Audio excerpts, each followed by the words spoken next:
aloha no ke anu e lue, a he wehi ano kauka. He hoa kau ano alakai, pulupe I kana hele. E maliu mai, I ka leo kupuna, ma ke ala o ke ola. E huaka I kilohana, e kulia I ka nuu.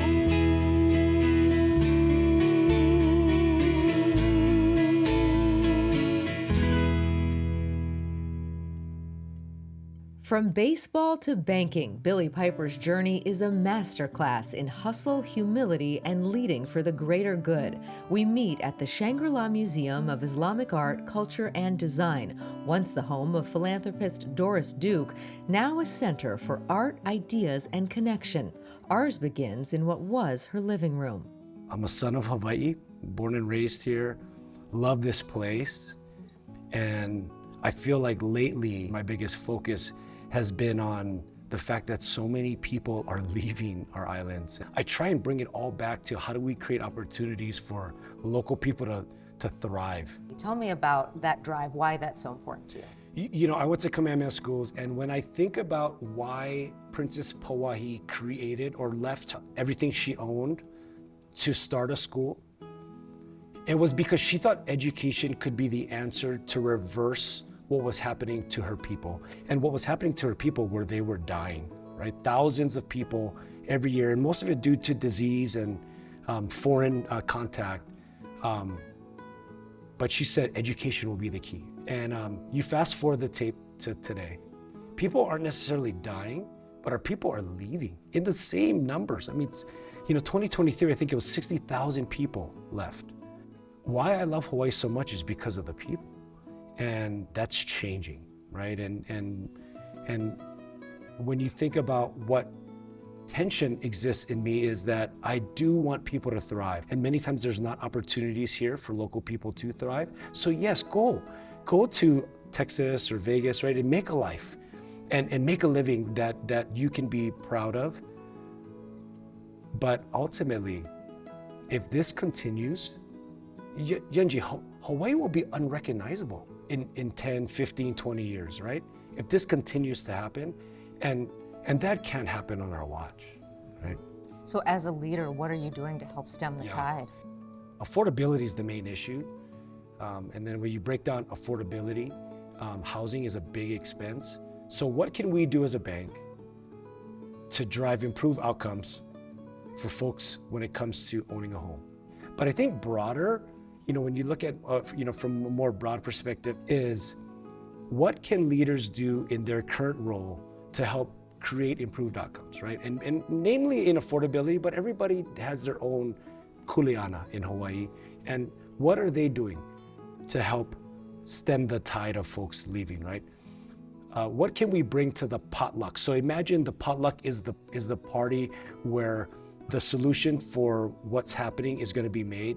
What are we as a community bringing to the table, right? I feel like things are changing now, whereas, like I said, people are actually looking at what they can do to make a difference. Collectively looking at what can we do together in concert to make a difference. Now, instead of community being gimme, gimme, gimme, put your hands down and start to work, because we're trying to do again, it's not new, but we're trying to provide hope that we're trying to bring things to the potluck. Now, community, your turn too, right? It's not just sitting back and waiting. I mean, given the scope of that challenge, you're one person. I know you say community and all those other levers that you talked about, but does it ever feel like, how can that, do you ever feel overwhelmed by this problem? Yeah, definitely. I mean, it's something that I think any leader, right, would feel overwhelmed. The thing though is, we gotta start somewhere. It's like you can't learn how to drive in a parked car, right? So if we just sit in the car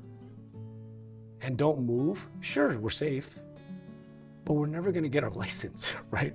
So we need to get our license. Like we need action, and we may not have all the answers, but we're not going to solve it in a parked car. That urge to get out of park and into gear is not new. It's the same drive that made him a force in football and baseball at Kamehameha schools, earned him a football scholarship at UCLA, and drove him to play 2 seasons of minor league baseball. For as long as he can remember, Billy has been leading teams. I was always, from when I was 5 years old, I was always like the biggest guy on the team. And then as a result, I guess I was probably the most bossiest guy on the team. and as a result, I was the leader on all of my teams. I mean, I was literally team captain on every team I've been on, I think, in my life. I think so. Wow, And even when you were small. Even when we didn't really have team captains, in Pinto and Mustang. And I think a lot of it was probably DNA. I think, that's how I'm wired. But a lot of it too was probably my size. When I started going to school, ended up being a leader in my class, right? And just, emerging into leadership roles there. Height helped, but it was his father who set the standard. Be your best, no matter the task. In our prayers at night, he would always ask Keakua to help make me the best that I could be. And what that meant for me was that in whatever I did, whether it was school, whether it was athletics, whether it was taking out the trash, cleaning the yard, I just had this sense of excellence where I wanted to be the best that I could be. We know that you were a standout athlete and also standout academic. How were you able to do both? I tried to outwork the competition. I wasn't the smartest, but I would study hard. I would prepare for exams, and I did well. And athletics, in particular, that's where I think a lot of my work ethic comes from today, because you can't fake it. You can't cram for an athletic test. You can't cram for a physical test. You got to put the work in. And so my dad taught me that. He underscored the importance of preparation and outworking the competition. And we may not be the smartest people in the room, but we for sure will be the hardest workers. And how has that carried over to today? That work ethic, that discipline, helped me professionally. And so I think if you look at, the way I carry myself in the community, the humility I hope people see that I carry myself with, a lot of it comes from working hard in private, not working hard to get noticed, but working hard and outworking the competition when no one was watching. Still ahead on a leader's journey. Coach Geisen used to tell us, you can teach what you know, but you reproduce what you are, right? So you can talk the game, but people they learn more from models than manuals. Billy takes us back to where for him it all began and reveals the moments that tested him most.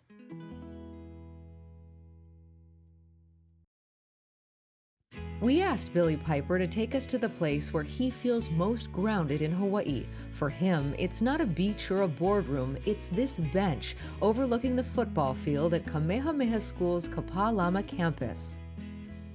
So Billy, why'd you bring us here? Well, this is where it all started.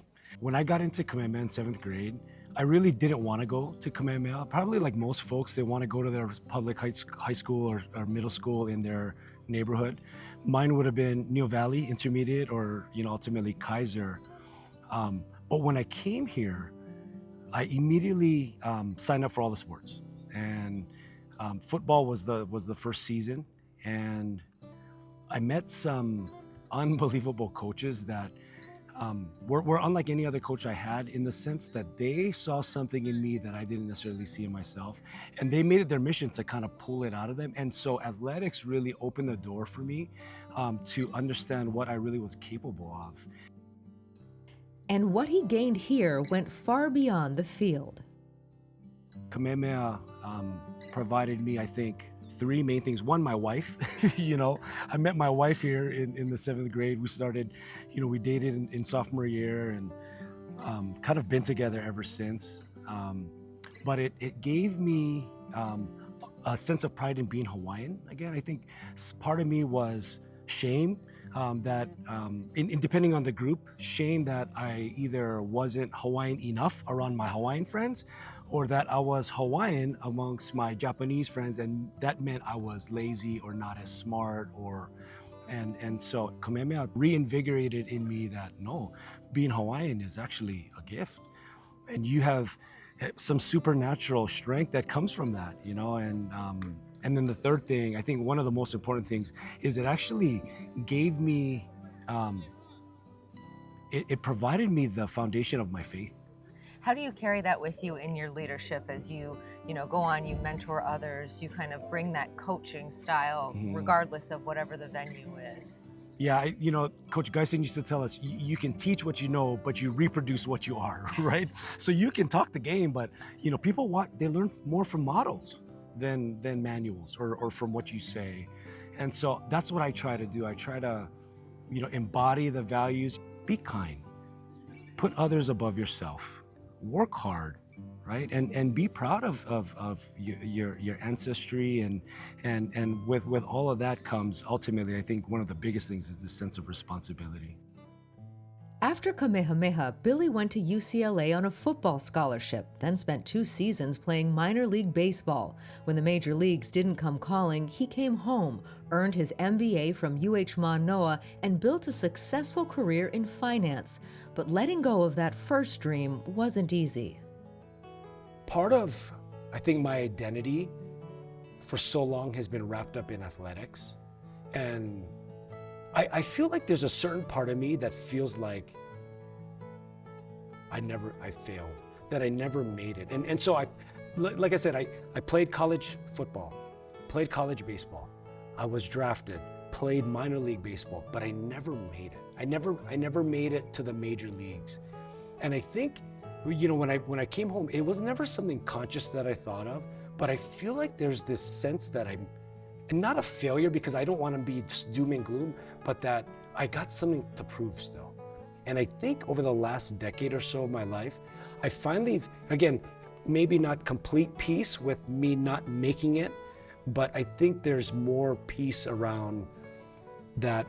It's less about performance, it's less about me and what I'm doing and what recognition I'm gonna get, and more service. And it feels a lot better, I think, but more importantly, I'm starting to see different types of doors open, and I think it's partly because of that mind shift around, to your point, what was one of the difficulties or tensions or challenges. It's been me versus me, right? Is this concept of trying to prove myself. And I think as leaders, the faster you can figure out that it ain't about you, the better and the more impactful you're gonna be.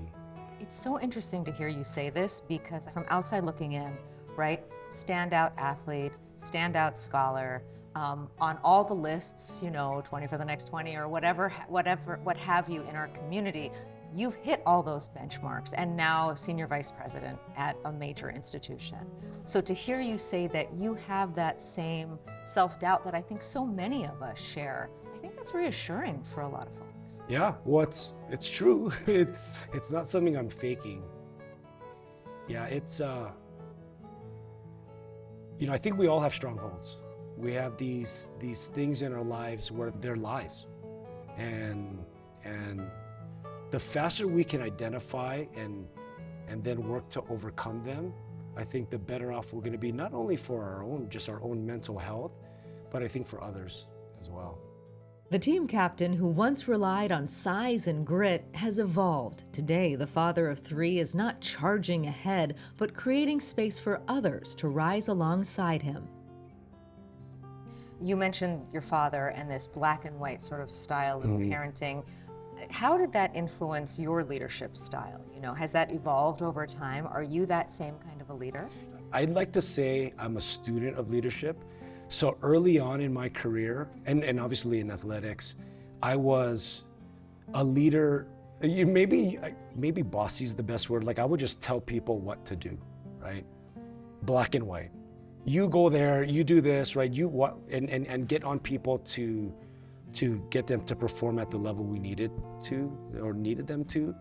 I think as I evolved, my leadership style evolved. Leadership, it's an art, right? There's different types of leadership you use, but I think as I got older, especially as I moved into higher level teams, it was less about telling people what to do, being bossy. It was about leading by example. And so working hard, doing things that I was asking them to do, right? And showing them that I'm never gonna put people in a situation that I myself am not comfortable doing, right? And then it evolved into this sort of more influence model, where it was about winning hearts and minds and showing people that I legitimately cared about them and their success. It's kind of like how I look at my role as a parent. Like in the beginning, right? You tell your kid exactly what's right, what's wrong, what to do, what not to do, punish, and right? But as they get older, you move from this coach to more of a consultant, right? Where now you're making decisions on the same side of the table with your son or daughter, right? And I feel like that's how my leadership style evolved, or over the course of my professional career. Coming up, at a time when so many are choosing to leave, why Billy is staying and fighting for Hawaii.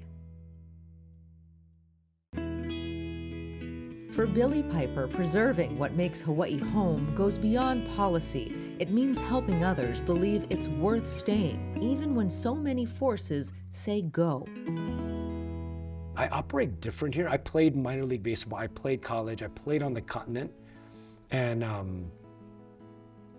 I don't know, I just feel, and again, it may be supernatural, it might just be mental, but I feel like when I'm here in Hawaii, dealing with stuff that are related to the people in Hawaii, I'm operating at 100%. I'm firing on all cylinders. What is it about this place that you feel so in flow with? Is it the natural landscape? Is it the community relationships? Is it your own genealogy, right? And being of this place? What do you think it is that has you in flow here better than anywhere else? I love that. I'm going to use that, in flow, because that's what I feel like. And I think it's all of it. I go back to people, but when you go a level deeper, it's not just the people, it's that they care. They genuinely care about you and your family. But that's, I think, the essence of what makes Hawaii special. This concept that no need goes unmet.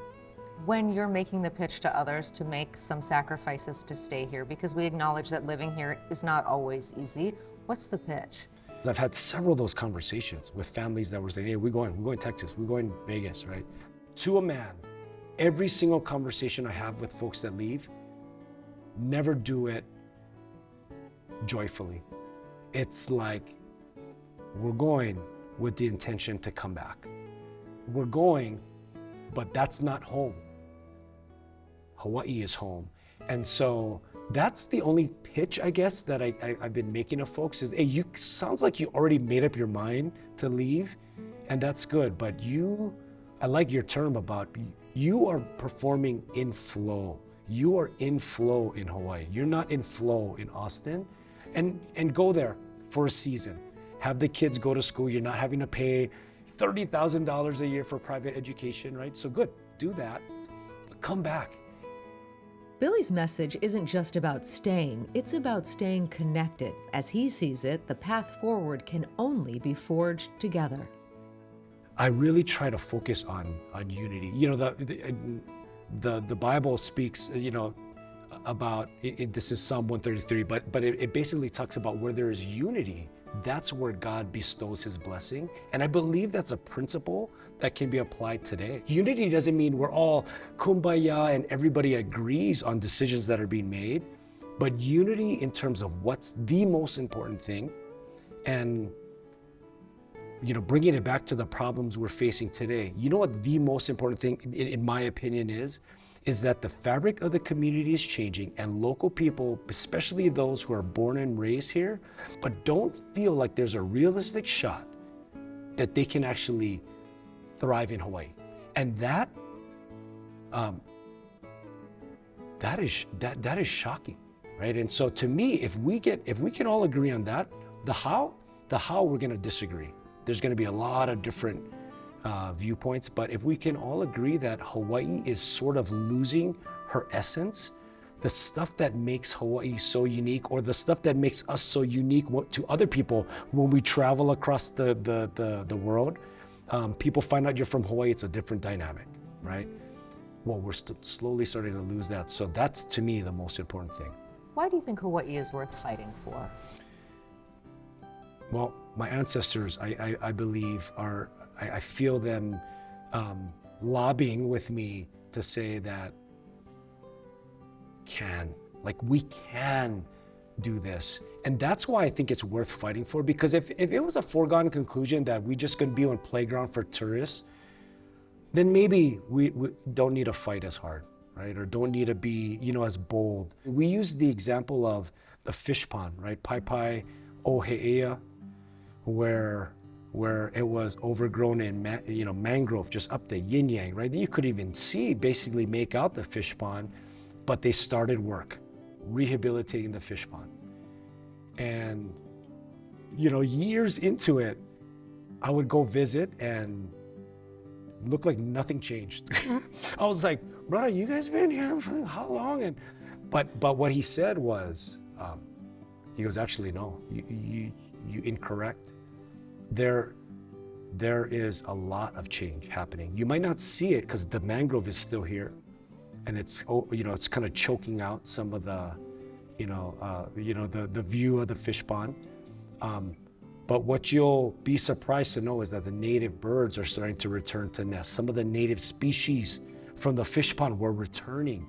So he said, we're making progress. The ecosystem is becoming healthy again. There's harmony. There is unity, in this ecosystem. And that is providing the environment for the natives to return. That example of the fish pond gives me hope that although we don't see drastic numbers of folks returning or housing prices stabilizing and affordable options being added to the inventory by the tens of thousands, we're seeing a lot more, I think, than we've had in the past. Government stepping up, developers stepping up, the nonprofit development community, banks. I just feel like I'm gonna hold on to that metaphor that we are doing stuff, and the metric that we can measure will be the natives returning. So beautiful. I want to end by asking you, what's the best piece of advice you ever received? Life isn't about the destination, really. It's about the company along the way. When we're on our deathbed, we're not going to ask for our Louis Vuitton bags or our newspaper clippings or our, anything material. We're going to ask for people. If we can put people at the center of our decisions and really think about, from a perspective of care, reciprocity, kindness, that when you boil it down, relationships are what matter most in life. It's not our achievements or the acquisition of things, right? It's people. It's people. Billy's journey reminds us it's not about how far you go, but who you bring with you. For A Leader's Journey, I'm Yanji Denise.